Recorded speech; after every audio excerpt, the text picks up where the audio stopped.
Say a speeding car hit a bicyclist and two pedestrians and then took off. This was on Valley Spring just before 8 p.m. Well, it was so dark we couldn't really see anything, but we could hear them screaming. We could hear them screaming for help. Whether it's for a video or YouTubers just living their daily lives, there have been some pretty close calls for some of our favorite internet superstars. On today's Most Amazing Top 10 list, I'll be covering just a few of the times that our favorite YouTubers almost passed away. Starting off this list, in our number 10 spot we have Tanner Fox.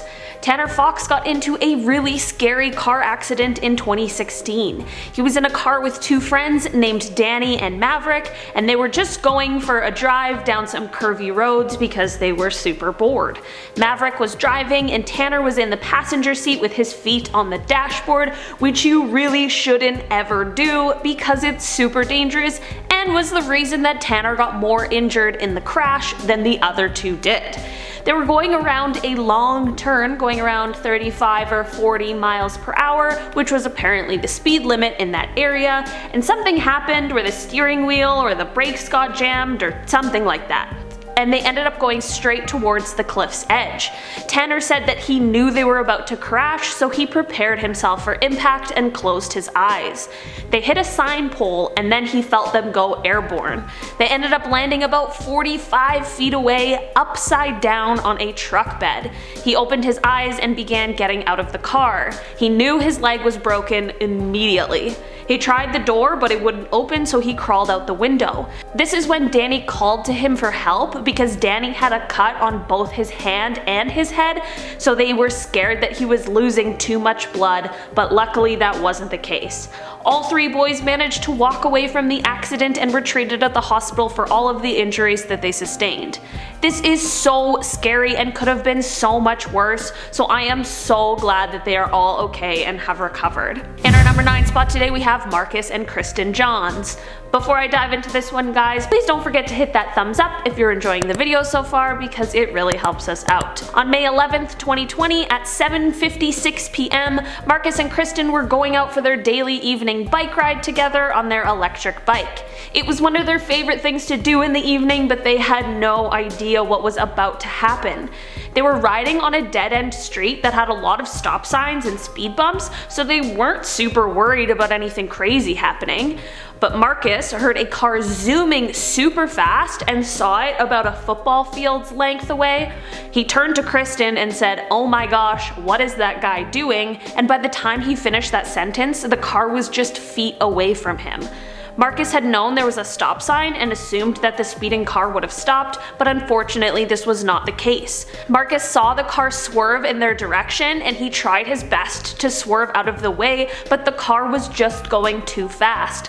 They ended up flying over the car and landing about 50 feet away, which is so crazy. They both suffered some pretty serious injuries and were in the hospital for a while, but they had each other. The person who hit them completely fled the scene, and since it's obviously a huge crime that they just committed, there has been an investigation. I'm not sure if they found the person who hit them or what exactly the details behind them speeding so fast were, because the couple is unable to share what they know due to the investigation and the fact that it is still ongoing. I hope someone in the area was able to get some kind of information that can help police find who did this, because it's absolutely horrible. I'm so glad that KRISTIN and Marcus are healing well and have had each other and their faith to turn to throughout this whole ordeal. In our number 8 spot today we have Casey Neistat. Around Christmas time in 2008, Casey and his friend Graham set off to climb a mountain that is the tallest mountain in the southern and western hemisphere at 22,841 feet tall. They flew to Santiago, Chile with no special training but a lot of willpower. The mountain apparently isn't a super technical mountain, so they didn't need ice picks or ropes or any of that sort of thing, but it is still extremely dangerous because of its height. So dangerous that around 3 people a year pass away trying to climb it, and it has been nicknamed Death Mountain. They decided to hike this mountain with no porters, who are the people who help you carry all of your gear, no guide, and no GPS. Just a map and a pencil. They were hiking for 3 days before they saw the actual mountain that they were trying to summit. They had a saying that they used to get them through this difficult time, saying summit or bust, which was their way of saying that nothing was going to stop them from reaching the top of that mountain. Once they reached 20,000 feet, there are no helicopters or rescue crews that go that high, so they really were on their own. Once they got close to the summit, Casey kept blacking out, most likely from the altitude, but they kept going. He said all he wanted to do was lay down and take a nap, but he wasn't sure if that he would wake up if he did. They had a turnaround time at 2:00 p.m., which is the time that no matter what, you're supposed to turn around and head back down.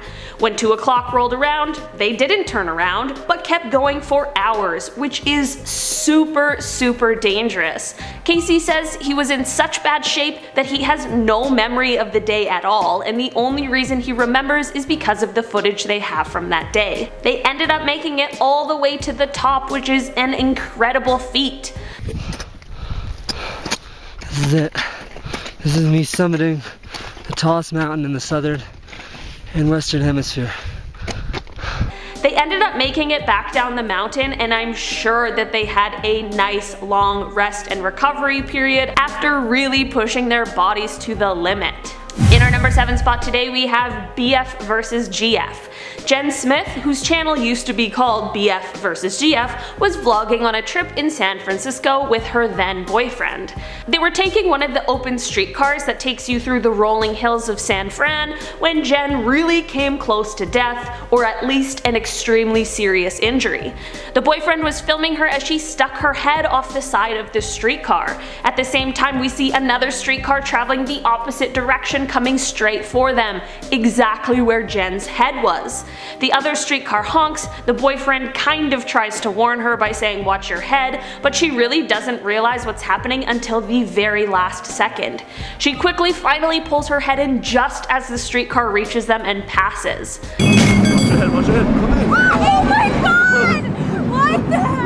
It was an extremely close call, and she honestly doesn't seem that shaken up by the incident, which is pretty impressive because that would have been very scary. In our number 6 spot today, we have Marcus VELTRI. One day a few months ago, Marcus was talking to a friend and snacking on some salt and vinegar almonds. He had had almonds before, but only 1 or 2 at a time because he doesn't really like them very much. But since he loves salt and vinegar and these ones were flavored, he liked them, so he ate a bunch. Turns out, he didn't know that he was allergic. His face started to get itchy, and since that usually happens when he needs to shave his facial hair, he thought that that's what was happening, so he tried to go and shave. Then his girlfriend came into the bathroom and was like, "You're red and itchy everywhere," and she just knew that something wasn't right. He was in denial at first, but his girlfriend persisted and made him go to the emergency room. As they were driving there, his whole face was swelling and his throat began closing and even his tongue was swelling. As we were driving there, my face started swelling up, my cheeks got big, my eyes were so swollen that I could barely even keep them open. His breathing was beginning to get extremely difficult, and when they got to emergency, he was just focusing on staying alive. Eventually, his nose was completely closed up, and he could only breathe through his mouth, which was already extremely difficult. They finally gave him a bunch of allergy medication and gave him a breathing tube. After an hour, things began to get a bit better and they confirmed that he would be okay and just to continue to monitor his reaction.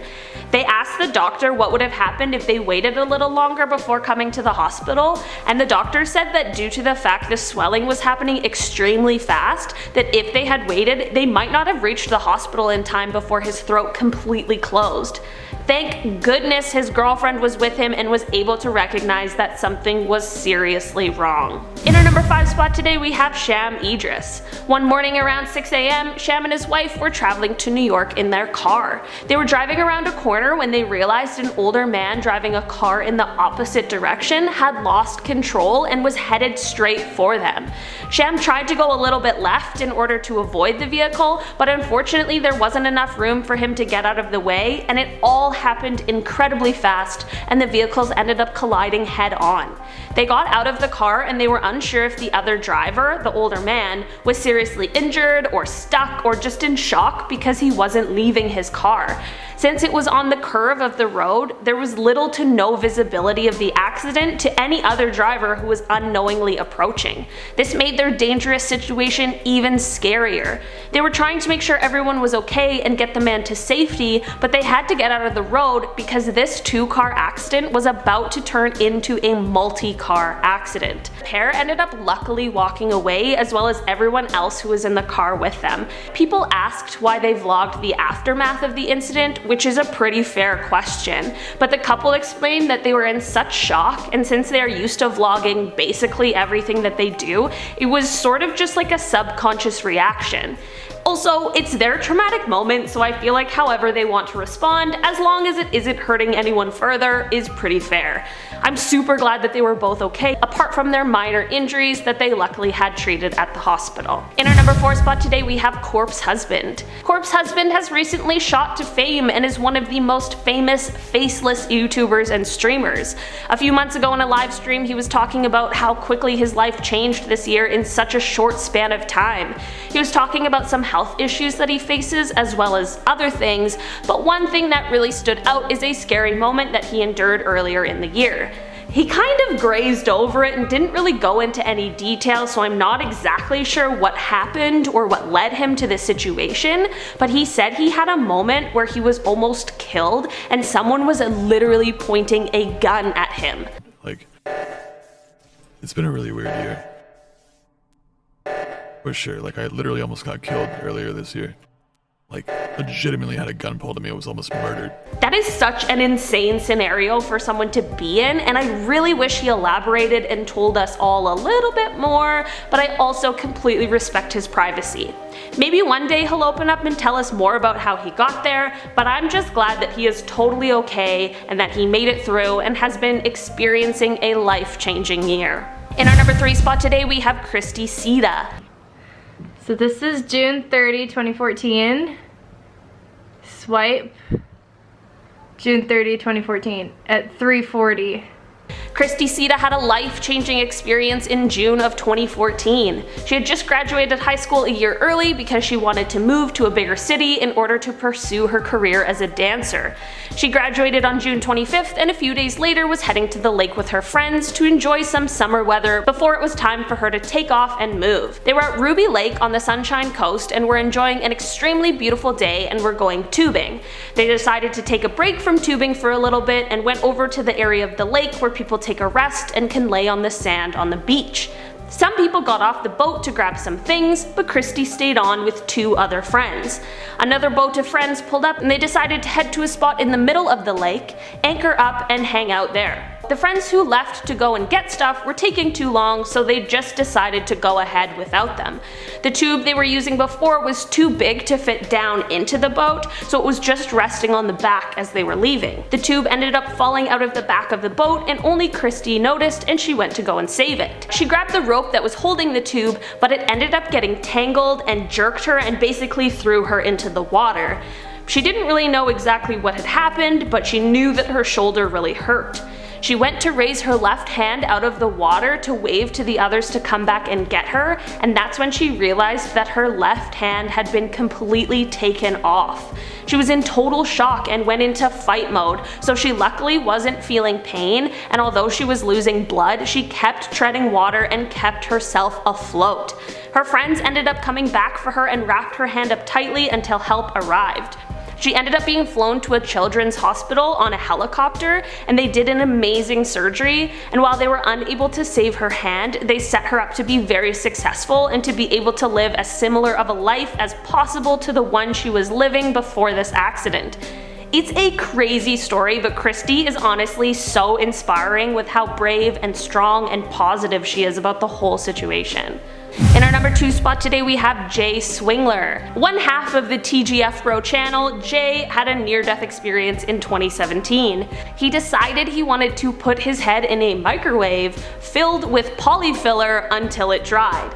I'm not exactly sure what the point of this was, but it's quite an interesting idea that no one should ever do, ever. They at least thought of the fact that he would need a breathing tube, which is probably the only thing that saved him. Once the polyfiller dried, they realized that they didn't account for the expansion of the polyfiller, and of course they were unable to get it off of his head, and Jay began to absolutely panic. I need to breathe through here. His head's not coming out. No, my head's stuck. Oh, thing is so heavy. Bro. As long as I can breathe, I'm good. Yeah. That's solid. No, reassure. After they tried themselves to get the microwave off of his head, they did the right thing and called emergency services. The fire department ended up coming to help save them, and eventually they were able to remove the microwave. Got the microwave. Put him on a... Oh my god.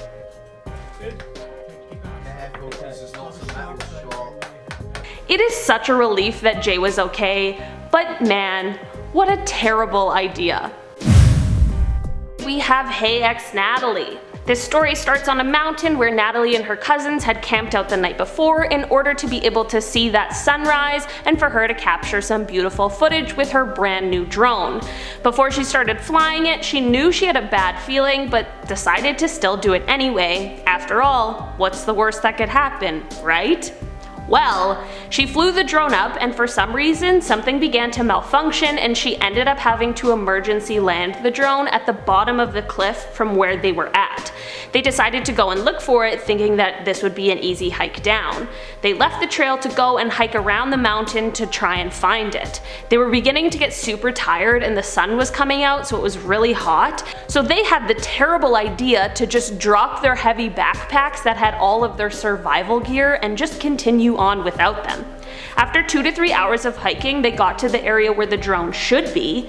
A clip from 8:06 to 8:11. Basically, long story short, Natalie ends up splitting away from her cousins to go further down the mountain to try and find the drone, and all she has is her camera and her phone. She's following where the drone app says that her drone is, and eventually she sees it and realizes that it's now above her in a spot that you would literally have to rock climb to get to, and this is when she begins to panic. She realized that she was completely stuck because she couldn't get back up to where she left her cousins, and she also couldn't go down because it was too steep to slide down. At this point, rock avalanches are also happening around her. She luckily had cell phone service at this point and only 13% battery left, and ended up making the call to 911. They were able to get her coordinates, and the search and rescue team at the mountain were able to contact her, but they asked how much food and water she had with her, to which the answer was obviously 0. She ended up trying to continue climbing up the really steep mountain instead of just sitting and waiting all day into the night to be rescued, and was luckily able to get to a safer area where the team ended up finding her, and they also went and saved the drone, which was super nice of them. All in all, this is a crazy story for Natalie, and I'm so glad her and the drone made it out safely. Alright guys, that has been our list for today. Thank you so much for checking it out. I've been your host, Olivia Kozlowski, and I'll see you next time!